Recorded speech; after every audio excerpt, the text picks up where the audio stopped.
Eh, Buenas tardes con todos. El tema que vamos a presentar, vamos a hablar sobre retinopatía diabética, un tema bastante importante, ya que la mayoría de pacientes tienen que ser diagnosticados tempranamente para mejores resultados visuales. Como generalidades tenemos que en el mundo hay más de 327 millones de personas con diabetes. La prevalencia de retinopatía diabética en adultos de 40 años o más en Estados Unidos es aproximadamente de un 3.4%. Es la primera causa de ceguera irreversible y la primera en personas en edad productiva, sobre todo cuando se presenta en edades tempranas en estos pacientes.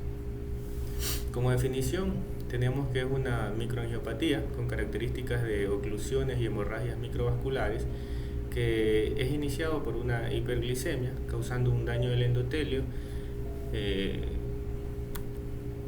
En cuanto a su fisiopatología, es conocido que el aumento de la glucosa provoca que se presente un aumento del sorbitol, sobre todo en estructuras intraoculares, produciendo un daño endotelial, un engrosamiento de la membrana basal y con pérdida de pericitos. Y esto conlleva a microaneurisma, trombosis intracapilares, obstrucción de cierre capilar, isquemia, sobre todo en retina periférica. Lleva también una alteración de la barrera hematoretiniana, filtración hacia los espacios extravasculares, edema de la retina y exudados lipoproteicos. Esto es parte de lo mismo. Como resultado final del aumento de la glucosa sérica, puede llevar a una hipoxia tisular, lo que conlleva a una producción de factor de crecimiento endotelial vascular. El aumento de la adhesión de la agregación plaquetaria conlleva a una isquemia y por lo consiguiente el aumento en la producción de factor de crecimiento endotelial vascular. Más de lo mismo, la permeabilidad aumentando, la permeabilidad vascular aumenta, presentan hemorragias, microaneurismas, edemas, exudados, puede llevando a producir una oclusión venosa y la aparición de neovasos que pueden empezar a producir sangrado y fibrosis de estos neovasios, contracciones, glaucoma neovascular como en sus estadios más avanzados. Como factores de riesgo, básicamente tenemos el tiempo de elaboración de la diabetes mellitus.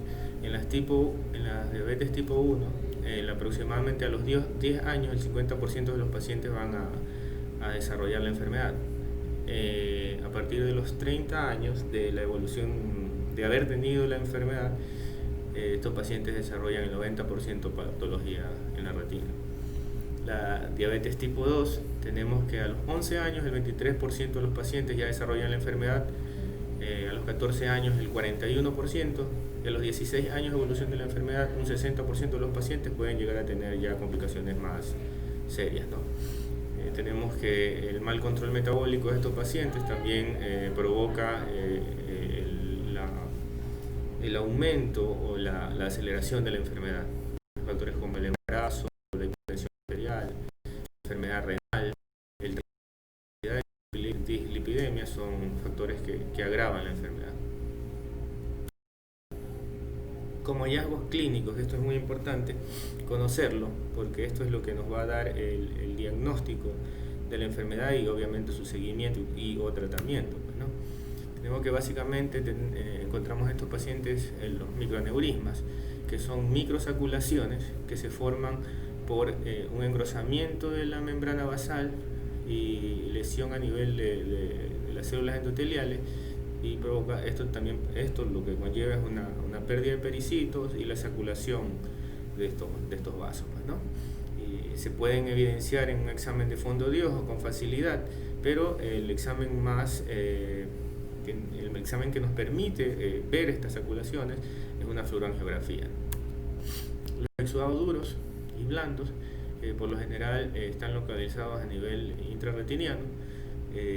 Los exudados blandos son de forma más algodonosas, son más difuminados, y los exudados duros son de localización con bordes más precisos. Muchos de ellos se localizan en infarto de células ganglionares, los exudados blandos.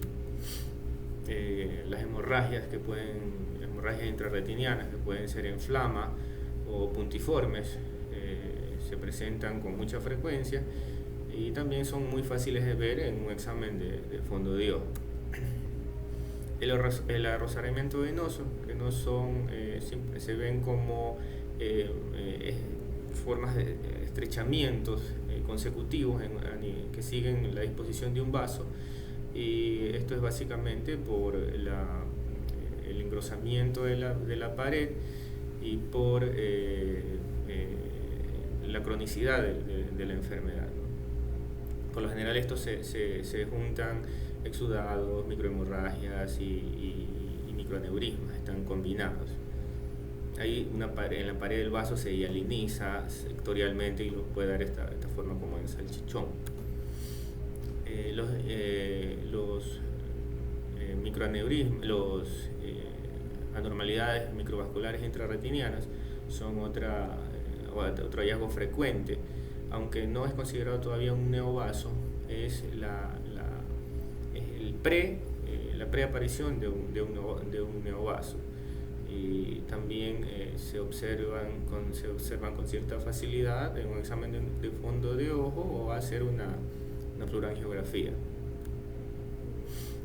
Obviamente los neovasos, que son crecimientos anormales de vasos y proliferación fibrovascular, que suelen estar asociados a la alta concentración de factor endotelial, de factor de crecimiento endotelial vascular, y obviamente esto ya es un hallazgo severo de la enfermedad, el cual nos hace pensar en que debe ser tratada de forma pronta. Las hemorragias prerretinianas se presentan entre la hialoides posterior y entre la retina, entonces tienden a presentarse ciertas formas en los cuales nos da como niveles a nivel de donde se localiza la hemorragia. Esto es estadios un poco más avanzados de la enfermedad. La hemorragia vítrea ya es cuando ha habido una hemorragia la cual se ha pasado la hialoides posterior, la ha roto y se ha mezclado con el cuerpo vítreo. Esto ya amerita tratamiento cuando no se puede evaluar el fondo de ojo.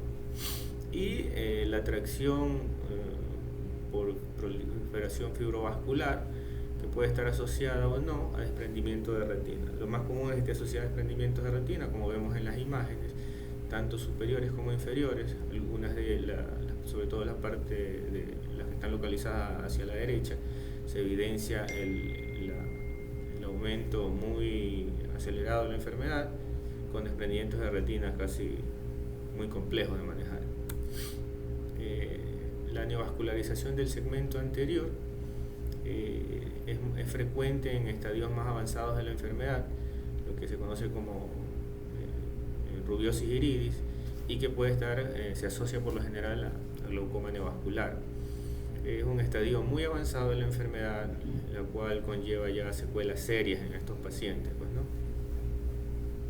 Es importante conocer que no se debe llegar hasta estos estadios, porque estos estadios ya por lo general se asocian a muy mala visión de los pacientes, y por lo cual a veces es irreversible la pérdida visual que ellos han tenido. Esto es una clasificación internacional, la que por lo general seguimos nosotros para estadificar a los pacientes y darle su seguimiento, pues, ¿no? Lo que hace es clasificar la retinopatía diabética en no proliferativa y proliferativa. La no proliferativa la clasifica en un estadio leve, moderado, severo y muy severo, y la proliferativa que la clasifica con características de alto riesgo y sin características de alto riesgo, dependiendo del tamaño y de la extensión de los neovasos en que se presente. Y un estadio avanzado que suele estar asociada a hemorragia vítrea densa, proliferación fibrovascular exuberante, desprendimientos de retina asociados a la proliferación fibrovascular, y glaucoma neovascular. También conocer que el edema macular clínicamente significativo también es una consecuencia de la retinopatía diabética, que puede presentarse tanto en estadios tempranos como en estadios más avanzados de la enfermedad, y conlleva a una de las causas más comunes de pérdida visual en estos pacientes, ¿no? El edema macular focal o difuso dependerá de la extensión del edema para la disminución visual que pueda presentar el paciente. En el caso de la derecha es un edema macular difuso, que por lo general están asociados a agudeza visual más avanzada, o sea, mayor pérdida visual, perdón. En cuanto al diagnóstico y seguimiento, simplemente es más fácil la prevención controlando los factores de riesgo. La hemoglobina glicosilada, que siempre tiene que tener valores óptimos, control lipídico, control cardiovascular, control renal, ya que estos pacientes, al ser una patología microvascular, así como se presentan alteraciones en el fondo de ojo, que son trastornos microvasculares, también se presentan trastornos muy frecuentes a nivel renal, porque es muy parecida la irrigación renal con a nivel de la retina. En cuanto a su esquema de consultas, esto va a ser variable dependiendo si es diabetes tipo 1 o tipo 2. Si el paciente no tiene alteraciones del fondo de ojo, se le puede hacer un seguimiento cada 3 a 5 años, dependiendo de cuándo se lo hizo el diagnóstico. Y la tipo 2, una vez que se hace el diagnóstico, el seguimiento debe de hacérselo anualmente. En cuanto al esquema de seguimiento, tenemos, como lo dije, cuando ya se presentan alteraciones a nivel del fondo de ojo, por ejemplo, cuando existen solo microaneurismas, el control debe ser anual. En una retinopatía diabética no proliferativa leve, cada 6 o 9 meses. En una retinopatía diabética no proliferativa moderada, cada 6 meses. En una no proliferativa severa, cada 4 meses. En una retinopatía diabética proliferativa, cada 2 o 3 meses. Pacientes que tienen edema macular clínicamente significativo, cada 2 a 4 meses. Importante saber que un paciente que ya tiene retinopatía diabética severa o muy severa, peor en el caso de retinopatía diabética proliferativa, lo más aconsejable es hacer el tratamiento con láser, como lo veremos más adelante. En cuanto a sus estudios, los estudios para diagnóstico y seguimiento, lo más importante es el examen de la biomicroscopía del fondo de ojo, del polo posterior, para darle seguimiento, una foto del fondo de ojo desde el inicio que inicia el control, desde el inicio de los controles del paciente, y la indicación de una angiografía con fluoresceína para identificar áreas de no perfusión vacular y el origen de la fuga de los capilares. Ciertas indicaciones de angiofluoresceínografía, pero no viene el caso de mencionarlas, ¿no? La tomografía de coherencia óptica, indicada sobre todo en pacientes con edema macular, edema macular diabético, para identificar áreas de tracciones o relacionarlo muchas veces con la pobre agudeza visual que estos pacientes puedan tener, ¿no? En el caso de que el paciente ya tenga hemorragia vítrea, obviamente no se va a poder examinar el fondo de ojo y tampoco se va a poder tomar una foto del fondo. Lo que se hace en estos casos es hacer un seguimiento y rastreo con una ecografía a modo ocular para evaluar la presencia de si solo existe hemorragia vítrea o si hay proliferación fibrovascular, como en la imagen de la derecha. El diagnóstico diferencial básicamente va a estar dado o representado por las obstrucciones de vena central de la retina, como es la imagen de la esquina superior izquierda, en el síndrome isquémico ocular, la imagen superior derecha, la retinopatía hipertensiva, la izquierda inferior izquierda, y la retinopatía por radiación, que es la imagen de en la izquierda, de la derecha inferior, ¿no? Entonces cada una va a tener sus características clínicas, no voy a ahondar en esto, pero básicamente hay que conocer la historia clínica del paciente si presenta o no enfermedades de base como obviamente es la diabetes, ¿no? La obstrucción de vena central de la retina puede estar asociada a pacientes diabéticos, pero lo característico es que por lo general el otro ojo es un ojo totalmente sano. Algunos de los ensayos clínicos que se han realizado durante años para la evaluación y tratamiento y estadificación de la retinopatía diabética, básicamente a nosotros nos interesa mucho el ETDRS, es el que nos dio las pautas para dar tratamiento de los pacientes y en qué estadios empezar los tratamientos a cada uno de estos pacientes. ¿Okay? En lo que respecta al tratamiento, tenemos que una vez que ya el paciente es diagnosticado con retinopatía diabética, sobre todo severa y muy severa en adelante, el paciente tiene en nuestro medio tenemos como tratamiento la panfotocoagulación láser, que puede ser leve, o sea, no tan cerrada la panfotocoagulación, o completa, ¿no? Para aquellos casos cuando se evidencia áreas de isquemia más extensas o neovasos cercanos al polo posterior. Y el láser focal, que se lo usa mucho en pacientes con edema macular, ya sea focal o difuso. Esto se ha caído un poco, se lo sigue usando, pero se lo está redireccionando el tratamiento de estos pacientes, porque ahora tenemos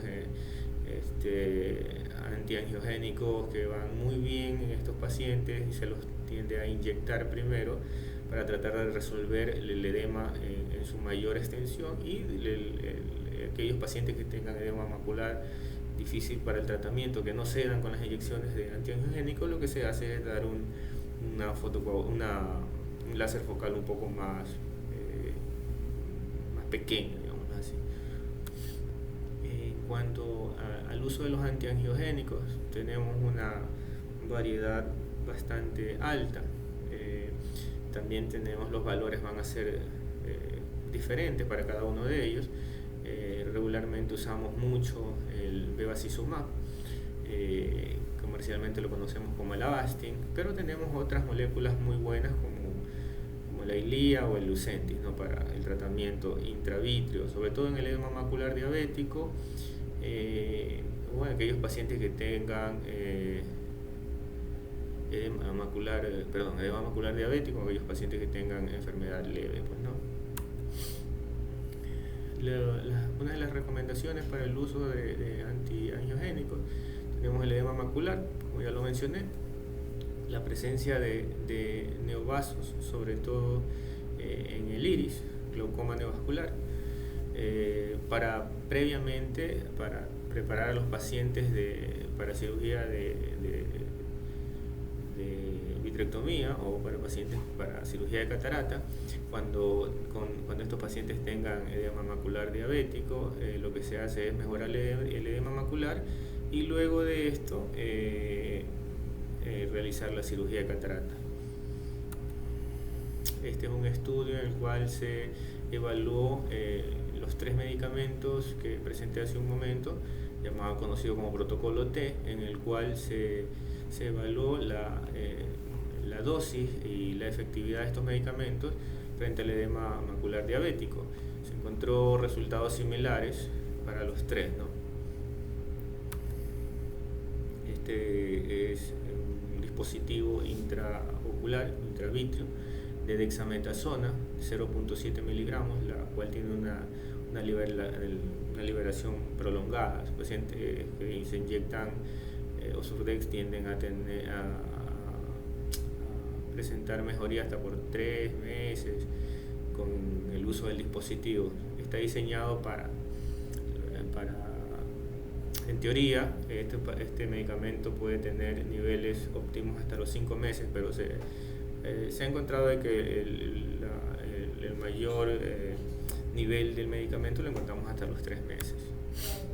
esto es una indicación para cirugía vitreoretiniana, la retinopatía diabética proliferativa, desprendimientos de retina, hemorragia vitrea densa, hemorragia vitrea de larga duración, hemovitreos recurrentes o desprendimientos de retina reumatógenos, rubiosis de iris y edema macular diabético refractario al tratamiento con antiangiogénicos. Bueno, muchísimas gracias. Eso ha sido todo. Muchas gracias.